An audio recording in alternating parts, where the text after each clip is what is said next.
शुक्लां ब्रह्मविचारसारपरमामाद्यां जगद्व्यापिनीं वीणापुस्तकधारिणीमभयदां जाड्यान्धकारापगां हस्ते स्फाटिकमालिकां विदधतीं पद्मासने संस्थितां वन्दे तां परमेश्वरीं भगवतीं बुद्धिप्रदां शारदां। श्री महागणाधिपतये नमः। श्री महासरस्वत्यै नमः। श्री गुरुभ्यो नमः। ఆంగ్ల నూతన సంవత్సరం 2025వ సంవత్సరానికి స్వాగతం. ఈ 2025వ సంవత్సరంలో మీరందరూ కూడాను సుఖ సంతోషాలతో ఉండాలని ఆ భగవంతుణ్ణి ప్రార్థిస్తున్నాను. అన్ని విధాలుగా శుభం జరగాలి అని చెప్పేసి మీ అందరినీ కూడాను ఆశీర్వదిస్తున్నాను. 2025వ సంవత్సరంలో ద్వాదశ రాశుల వారికి గోచార ఫలితాలు ఎలా ఉంటాయి అనేవి తెలుసుకునే ముందుగా నెలవారీ ఫలితాలలో భాగంగా 2025వ సంవత్సరము జనవరి మాసంలో వృషభ రాశిలో జన్మించినటువంటి వారికి గోచార ఫలితాలు ఎలా ఉన్నాయో తెలుసుకుందాం. ముందుగా ఈ జనవరి మాసంలో వృషభ రాశిలో జన్మించినటువంటి వారికి సూర్య భగవానుడు 8-9 స్థానాలు అంటే అష్టమ భాగ్యస్థానాలలో సంచరిస్తున్నాడు. ఇది ప్రతికూలంగా ఉంటుంది. కుజుడు ప్రారంభం నుండి కూడాను 21వ తారీఖు వరకు 3వ స్థానంలో సంచరిస్తున్నాడు, అనుకూలంగా ఉన్నాడు. 21వ తారీఖు నాడు వక్రించి మిథున రాశిలోకి ప్రవేశిస్తున్నాడు. ఆ మిథున రాశి సంచారము వృషభ రాశి వారికి ద్వితీయ స్థానం అవుతుంది, ప్రతికూలంగా ఉన్నాడు. ఇక బుధుడు 7, 8, 9వ స్థానాలలో సంచరిస్తున్నాడు. 7వ స్థానం ప్రతికూలంగా ఉంటుంది, 8వ స్థానంలో సంచారం అనుకూలంగా ఉంటుంది. మళ్ళీ భాగ్యస్థానంలో సంచరించడము కొంతవరకు సామాన్యంగా ఉంటుంది. అంటే 4వ తారీఖు వరకు సప్తమ స్థానంలో సంచరిస్తున్నాడు, 24వ తారీఖు వరకు అష్టమ స్థానంలో సంచరిస్తున్నాడు, 24 నుండి మాసాంతం కూడాను భాగ్యస్థానంలో సంచరిస్తున్నాడు. ఈ విధంగా బుధుని యొక్క ప్రభావము కొంత మిశ్రమంగా ఉంది. గురు భగవానుడు జన్మస్థానంలో సంచరిస్తున్నాడు, ప్రతికూలంగా ఉన్నాడు. శుక్రుడు 28వ తారీఖు వరకు 9వ స్థానంలో సంచరిస్తున్నాడు, తదనంతరం 10వ స్థానంలో ప్రవేశిస్తున్నాడు. 10వ స్థాన సంచారము ప్రతికూలంగా ఉంటుంది. ఇక శని భగవానుడు కుంభరాశిలో సంచరిస్తున్నాడు. కుంభరాశి సంచారము వృషభ రాశి వారికి దశమ స్థానం అవుతుంది. అయితే దశమ స్థానంలో గోచార రీత్యా సంచారం ప్రతికూలమే అయినప్పటికీ వృషభ రాశి వారికి శనీశ్వరుడి యొక్క ఇబ్బంది అంతగా ఉండదు. శని మిత్రుడు కనుక రాస్యాధిపతి వృషభ రాశికి శుక్రుడు శనీశ్వరుడు మిత్రగ్రహాలు కనుక ఇబ్బంది పెట్టడు. అంతేకాకుండా రాస్యాధిపతి అంటే 1-10 కాంబినేషన్లో ఉన్నాడు కనుక శనీశ్వరుడు దశమ స్థానంలో సంచరిస్తున్న సమయంలో కూడాను ఈ వృషభ రాశి జాతకులకు పెద్దగా ప్రతికూలత ఉండదు. ఇక రాహువు ఏకాదశ స్థానంలో సంచరిస్తున్నాడు, అనుకూలంగా ఉన్నాడు.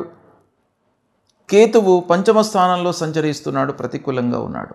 ఈ విధంగా ఈ ముఖ్యమైనటువంటి గ్రహాలు అంటే మాసవారీ ఫలితాలపై ప్రభావాన్ని చూపించేటువంటి గ్రహాలు ఈ స్థానాలలో సంచరిస్తున్నాయి. అయితే ఇందులో ఓవరాల్గా మనం చూసినట్టయితే మిశ్రమ ఫలితాలు ఎక్కువగా కనబడుతున్నాయి. అంటే కొన్ని గ్రహాల మూలకంగా మంచి ఫలితాలు, కొన్ని గ్రహాల మూలకంగా ప్రతికూలమైనటువంటి ఫలితాలు వెరసి మనకు మిశ్రమమైనటువంటి ఫలితాలు ఈ మాసంలో ఉండబోతున్నాయి. అయితే జాగ్రత్తగా ఉండి పనులు చేసుకోవాలి. 1-4 సార్లు ఆలోచించండి. ఏదైనా కూడాను పని ప్రారంభించే ముందు అనుభవజ్ఞుల యొక్క సహాయ సహకారాలు తీసుకోండి. వాళ్లతో కూడాను మీరు డిస్కషన్ చేసిన తర్వాత మీరు నిర్ణయాలు తీసుకోవడము ప్రారంభించడము మంచిది. ఇక కలహాలకు ఆస్కారం ఇవ్వకుండా స్నేహపూర్వకమైనటువంటి వాతావరణము స్నేహితుల మధ్యన, బంధువుల మధ్యన, ఆత్మీయుల మధ్యన మీతో ఎవరైతే క్లోజ్గా మూవ్ అవుతున్నారో వాళ్ళందరితో కూడాను మీరు ఒక ఆత్మీయ భావాన్ని పెంచుకున్నట్టయితే మీకు చాలా సత్ఫలితాలు ఉంటాయి. ఇకపోతే మధ్యవర్తిత్వానికి దూరంగా ఉండండి. అనవసరంగా గొడవలలోకి వెళ్లకుండా మీ పని మీరు చూస్తూ ముందుకు వెళ్ళినట్టయితే మీకు సత్ఫలితాలు కలుగుతాయి. ప్రతి విషయం లోపల కూడాను ఆచితూచి వ్యవహరించండి. ఇది చాలా మీకు మంచిది. ఆదాయంలో ఇబ్బంది ఉండదు. కాదంటే ఖర్చుల విషయంలో కొంత జాగ్రత్త పడాలి, నియంత్రించండి. ఆదాయం స్థిరంగానే ఉంటుంది. వృత్తిపరమైనటువంటి ఇబ్బందులు కొంత ఉన్నప్పటికీ ఓవరాల్గా మీకు వృత్తిపరమైనటువంటి సమస్యలు ఎక్కువగా కనబడట్లేదు. ఏదో విధంగా మీకు అవసరానికి డబ్బు మట్టుకు చేతికి అందుతుంది. రాబడి స్థిరంగా ఉండడం మూలకంగా మీరు కొంత పొదుపుపై మనస్సు నిలుపుతారు. అది కూడాను మీకు శుభసూచకం. ఇక ప్రారంభించిన పనుల్లో కొంత ఆలస్యం గోచరిస్తుంది. బృహస్పతి జన్మస్థానంలో సంచరిస్తున్నాడు. ఈ కాంబినేషన్ మూలకంగా పనులపైన మీరు శ్రద్ధ వహించాలి. అనవసరమైనటువంటి ఆలస్యానికి ఆస్కారం ఇవ్వకుండా ముందే ప్రణాళికతో మీరు ప్రారంభించినట్టయితే ఆ పనుల లోపల ఆలస్యం ఉండదు. తద్వారా ఆర్థికమైనటువంటి ఇబ్బందులు కూడాను మీ పైన పడకుండా ఉంటాయి. ఇక పూర్వము తీసుకున్నటువంటి అప్పుల విషయం, రుణాల విషయం ఆలోచించినట్టయితే కొంత ఈ మాసంలో వృషభ రాశి వారికి ఇబ్బంది కనబడుతుంది. కనుక దీనికి ఒక ముఖ్యమైనటువంటి విషయం ఏంటంటే మీరు నియంత్రించుకోవడం అనేటువంటిది చాలా అవసరము. ఆదాయ వ్యయాలను బేరీజ్ వేసుకోవాలి. మన ఆదాయం ఎలా ఉంది, స్థిరంగా ఉన్నప్పటికీ ఆదాయం ఏ మేరకు వస్తుంది అనేటువంటి విషయంపై మనస్సు నిలిపి వ్యయాన్ని మీరు దృష్టిలో పెట్టుకొని చేస్తూ ఉండండి. ఇకపోతే భూములు, వాహనాల విషయంలో కొన్ని ఇబ్బందులు కనబడుతున్నాయి. మాసం చివరిలో జాగ్రత్తగా ఉండాలి. భూముల విషయం లోపల ప్రారంభంలో మీకు ఇబ్బందులు లేకపోయినప్పటికీ 21 తర్వాత, ఈ మాసం 21 తర్వాత అంగారకుడు రాశి మారుతూ ఉన్నాడు. 2వ స్థానంలోకి వస్తున్నాడు వక్రరీత్యా. కనుక మీకు భూముల విషయంలో తగాదాలు కానివ్వండి, డబ్బు విషయంలో ఇబ్బందులు కానివ్వండి, అక్కడ మీకు తలెత్తేటువంటి అవకాశాలు ఉన్నాయి. కనుక కొంత జాగ్రత్తలు తీసుకోండి. ప్రయాణాలు కలిసి వస్తాయి. అయినప్పటికీ ప్రయాణాలు చేస్తున్నటువంటి సమయంలో మీరు జాగ్రత్త అవసరము. వాహనముల విషయంలో జాగ్రత్తగా ఉండండి. అనవసరమైనటువంటి రిపేర్లు ముందుకు వచ్చే అవకాశాలు ఉన్నాయి. మిషనరీల రిపేర్లు, పారిశ్రామికవేత్తలకు అనవసరంగా మన దగ్గర చేస్తూ ఉన్నటువంటి పని వారితో కొంత ఇబ్బందులు తలెత్తేటువంటి అవకాశాలు మీకు మెండుగా కనబడుతున్నాయి. ఇక ఇంటి వాతావరణము మిశ్రమంగా ఉంది ఈ మాసంలో వృషభ రాశి వారికి. అంటే ప్రారంభం నుండి కూడాను 28వ తారీఖు వరకు మీకు బాగానే ఉంటుంది ఇంటి వాతావరణం. మాసాంతం లోపల అనవసరమైనటువంటి గొడవలు ఇంట్లో జరిగేటువంటి అవకాశాలు ఉన్నాయి. ఓవరాల్గా మీకు ఇంటి వాతావరణం బాగానే ఉంటుందని చెప్పుకోవచ్చును. భార్య, పిల్లలు, కుటుంబ పెద్దల యొక్క సహాయ సహకారాలు మీకు బాగా అందుతాయి. ఇక సంగీత, సాహిత్య, సినిమా ఫీల్డ్లో ఉన్నటువంటి వారికి ఈ మాసం వృషభ రాశి జాతకులకు బాగా కలిసి వస్తుంది. ముఖ్యంగా సాహిత్యవేత్తలకు కొత్త అవకాశాలు వస్తాయి. సంగీత ప్రియులకు కొత్త అవకాశాలు వస్తాయి. మీడియా రంగంలో ఉన్నటువంటి వారికి, కంప్యూటరు రంగంలో ఉన్నటువంటి వారికి, సాఫ్ట్వేర్ రంగంలో ఉన్నటువంటి వారికి కొత్త అవకాశాలు ఈ మాసంలో వచ్చే అవకాశాలు బాగా ఉన్నాయి. దాన్ని సద్వినియోగపరుచుకున్నట్టయితే ఆ అవకాశాలను మీరు ఆదాయం వైపుకు తీసుకువెళ్ళడానికి అవకాశాలు బాగా ఉన్నాయి. కాబట్టి మీరు ఈ మాసంలో నేను చెప్పినటువంటి ఈ వృత్తులలో ఉన్నటువంటి వాళ్ళు తప్పకుండా మీరు రాణిస్తారు. కొంత మనసు పెట్టి పనులు చేయండి. ఇకపోతే రాజకీయ నాయకులకు, పాలిటిక్స్లో ఉన్నటువంటి వాళ్ళు కొంత జాగ్రత్తలు తీసుకోవాలి. కార్యకర్తలతో కానివ్వండి, అధినాయకులతో కానివ్వండి గ్యాప్ ఏర్పడేటువంటి అవకాశాలు ఉన్నాయి. కోర్టు వ్యవహారాలు మీకు బాగానే కలిసి వస్తాయి. చాలా రోజుల నుంచి కోర్టులో ఉన్నటువంటి కేసులు పరిష్కరించబడేటువంటి అవకాశాలు బాగా కనబడుతున్నాయి ఈ మాసంలో. కాబట్టి రాజకీయంగా కొంత ఇబ్బందులు ఉన్నప్పటికీ కోర్టు వ్యవహారాలు మీకు చాలా అనుకూలంగా ఉంటాయి. కాబట్టి మీరు కొంత సంతృప్తిగా ఉండగలుగుతారు. ఇక వ్యాపారస్తులకు మిశ్రమ ఫలితాలు ఉన్నాయి ఈ మాసం లోపల. చేతిలో ఉన్నటువంటి వ్యాపారం మీకు సుగమంగా ముందుకు జరుగుతుంది. లాభాలతో మీరు ముందుకు వెళతారు. అయితే కొత్త వ్యాపారము ప్రారంభించడానికి మట్టుకు అంతగా అనుకూలం లేదు ఈ మాసం గనక కొత్త వ్యాపారం ప్రారంభించకండి. చేతిలో ఉన్నటువంటి వ్యాపారం పైననే మనస్సు నిలపండి. అందులోనే మీకు లాభాలు బాగా చేకూరేటువంటి అవకాశాలు ఉన్నాయి. ఇక ముఖ్యంగా విద్యార్థుల విషయం ఆలోచించినట్టయితే వృషభ రాశి జాతకులకు, విద్యార్థులకు ఈ మాసంలో బాగా కలిసి వస్తుంది. సంతృప్తిగా ఉంటారు. కాంపిటేటివ్ ఎగ్జామ్స్కు ప్రిపేర్ అవుతున్నటువంటి విద్యార్థులు, ఉద్యోగం కొరకై ప్రిపేర్ అవుతున్నటువంటి విద్యార్థులు బాగా రాణిస్తారు. ఈ మాసం లోపల వాళ్లకు మంచి ఫలితాలు ఉండేటువంటి అవకాశాలు ఉన్నాయి. ఉన్నత విద్యకై విదేశాలకు వెళ్ళాలి అనే ప్రయత్నంలో ఉన్నటువంటి వారికి కూడాను ఈ మాసం బాగా కలిసి వస్తుంది. దీన్ని విద్యార్థులు బాగా సద్వినియోగపరచుకోండి. ఇక వృషభ రాశిలో జన్మించినటువంటి వారికి వివాహాది శుభకార్యాల విషయం లోపల పెద్దల యొక్క సహాయ సహకారాలు, సంఘంలో ఉన్నటువంటి మంచి స్థితిలో ఉన్నటువంటి వారి యొక్క సహాయ సహకారాలు, బంధువుల యొక్క సహాయ సహకారాలు బాగా అందుతాయి. మంచి సంబంధాలు చూయించడము, మంచి ఒక ఉన్నతమైనటువంటి స్థితిలోకి వెళ్ళడానికి అందరి యొక్క తోడ్పాటు కూడాను మీకు ఈ మాసంలో బాగా అందే అవకాశాలు ఉన్నాయి. ఈ విధంగా మీకు ఫలితాలు అనుకూలంగానే ఉన్నాయి. అయినప్పటికీ ఓవరాల్గా కొన్ని విషయాలలో మిశ్రమ ఫలితాలు గోచరిస్తున్నాయి. ఇక ఈ జనవరి మాసంలో వృషభ రాశి వారికి ఏ గ్రహాలు ప్రతికూలంగా ఉన్నాయి అనేటువంటి విషయం మనం ఆలోచించినట్టయితే సూర్య భగవానుడు ప్రతికూలంగా ఉన్నాడు. సూర్యుడు 8-9 స్థానాల్లో సంచరిస్తున్నాడు గనక సూర్యనారాయణుడి ప్రీత్యర్థమై మీరు పరిహారం చేసుకోవాలి. ఏం చేయాలి? సూర్యుని విషయం లోపల ప్రతినిత్యం కూడాను మీరు ఈ నవగ్రహాల లోపల సూర్య భగవానుడికి శాస్త్రంలో చెప్పినటువంటి మూల మంత్రము, మూల శ్లోకము ఉంది. దాన్ని ప్రతినిత్యం కూడాను ఒక 6 సార్లు మీరు చదవండి, జపించండి. జపా కుసుమ సంకాశం కాశ్యపేయం మహద్యుతిం తమోరిం సర్వపాపఘ్నం ప్రణతోస్మి దివాకరం అనేటువంటి ఈ మూలమంత్రాన్ని ప్రతినిత్యం కూడాను చదువుకోండి. ఉదయం పూట స్నానం చేసిన తర్వాత సూర్యభగవానుడికి 12 సార్లు నమస్కారం చేసుకోండి. సూర్యాయ నమః, మిత్రాయ నమః, రవయే నమః, ఇలా 12 పేర్లు ఉంటాయి సూర్యభగవానుడికి. ఆ 12 పేర్లు ఉచ్చరిస్తూ సూర్యనారాయణుడికి మీరు ప్రతినిత్యం కూడాను 12 వారం నమస్కారం చేస్తూ భూమికి కూడాను అదేవిధంగా 12 సార్లు నమస్కారం చేసినట్టయితే మీకు ఆరోగ్య సమస్యలు లేకుండా భగవంతుడు మిమ్మల్ని కాపాడుతాడు. ప్రతి మనిషికి కూడాను ప్రధానమైనటువంటిది ఆరోగ్యం. ఆరోగ్యమే మహాభాగ్యం. ఆరోగ్యం మనకు వికటించినట్టయితే పనులు చేయడానికి మనసొప్పదు, శరీరం సహకరించదు. కాబట్టి ఆరోగ్యానికి ప్రప్రథమంగా మీరు ప్రాధాన్యత ఇవ్వాలి. అది సూర్యనారాయణుడి యొక్క అనుగ్రహం మూలకంగా మీకు కలుగుతుంది. ఇక జన్మస్థానంలో గురువు సంచరిస్తున్నాడు కనుక గురు భగవానుడి యొక్క అనుగ్రహం కూడాను మీకు కావాలి. గురు భగవానుడి యొక్క అనుగ్రహం మీకు ఏ విధంగా అందుతుంది?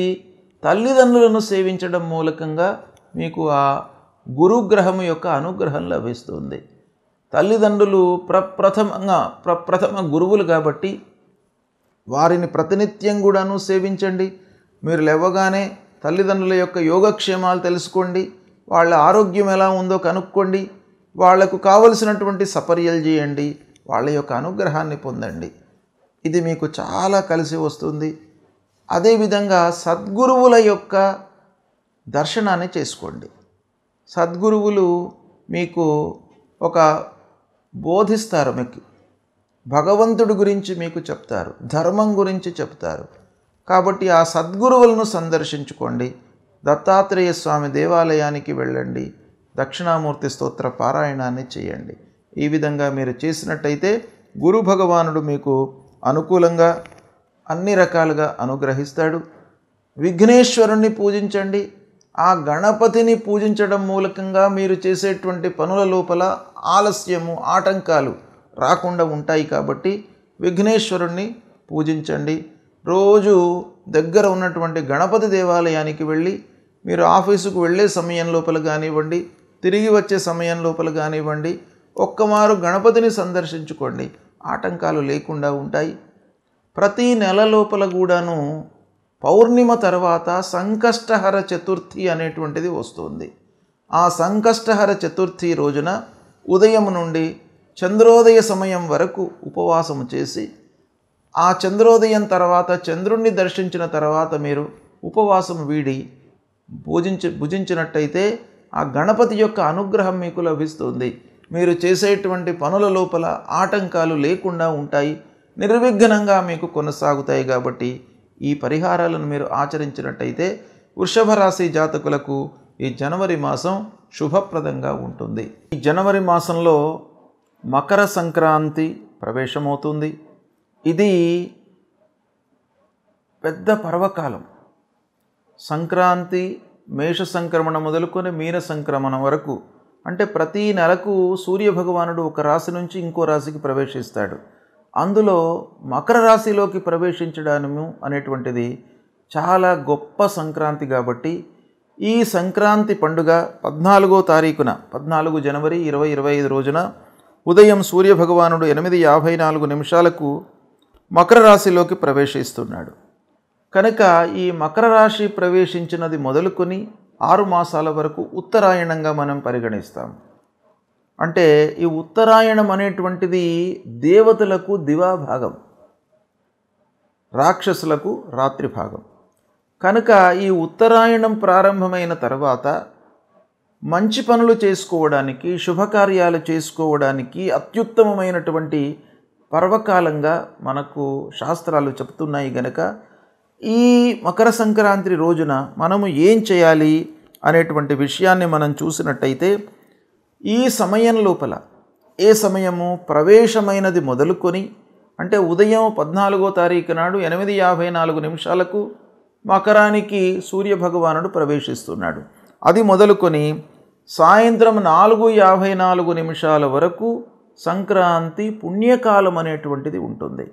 ఈ పుణ్యకాలం లోపల మనం ఏం చేయాలి అనంటే, స్నానదాన జప పితృదేవతలకు తర్పణాలు చేసుకోవాలి. అంటే స్నానం, నదీ స్నానం చేయడము, లేదా తీర్థ స్నానం చేయడము, సముద్ర స్నానం చేయడము, లేదా మనకు మహానదులకు వెళ్ళి స్నానం చేయడం అనేటువంటిది ఈ మకర సంక్రాంతి రోజున చాలా ఉత్తమమైనటువంటిది. తర్వాత మనకు తోచిన రీతిగా దానం చేసుకోవాలి. అంటే ఈ పర్వకాల సమయం లోపల మనం ఏదైతే దానం చేస్తామో అది అక్షయ్యమైనటువంటి పుణ్యఫలాన్ని ఇస్తుంది. అంటే మామూలు రోజులలో దానం చేయడం వేరు, పర్వకాలంలో దానం చేయడం వేరు.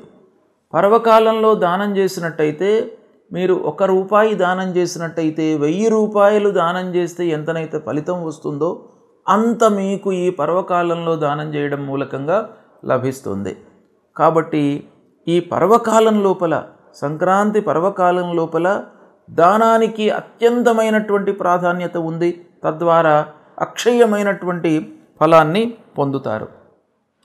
అంతేకాకుండా ఈ పర్వకాల సమయం లోపల జపాలు చేసుకున్నట్టయితే, జపము అనంటే మీకు భగవంతుడికి సంబంధించినటువంటి ఏ స్తోత్రాన్ని జపించినా కూడాను, ఏ మూలమంత్రాన్ని జపించినా కూడాను ఆ సమయం లోపల మీకు అక్షయమైనటువంటి పుణ్యఫలం వస్తుంది.